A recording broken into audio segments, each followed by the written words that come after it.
ہم ہندوستانیوں پر خصوصی طور پر مہربان ہوئی اللہ تعالیٰ کی ذات، تو ہمیں ملی آزادی کی سوگات، اور انگریز آزادی کی جنگ میں کھا گئے مار، اور 15 اگست 1947 ثابت ہوا انگریزوں کے لیے 4 دن کی چاندنی اور ہمیشہ کے لیے اندھیری رات۔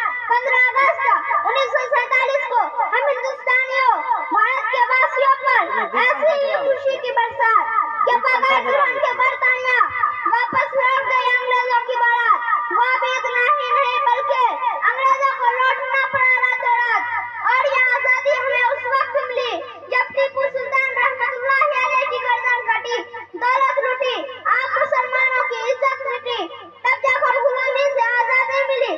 ہند میں، سندھ میں اور بیرون ہند میں تمام مسلمانوں نے لگائی آزادی کی بولی۔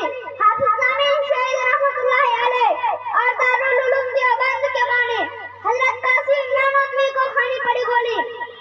آزادی کی پاداش میں کھیلی گئی مسلمانوں کی خون سے ہولی، اور مسلمانوں کو اس طرح کھچا کھچ کاٹا گیا جیسے کاٹی جاتی ہے گاجر اور مولی۔ تب جا کر ہمیں ملی ہندوستان کی آزادی۔ ہندوستان کی آزادی کے لیے ریشمی رومال کی عالمی تحریک چلائی، اور 4 سال تک مالٹا کی جیل میں تپتے اور سسکتے رہے حضرت شیخ الہند دیوبندی۔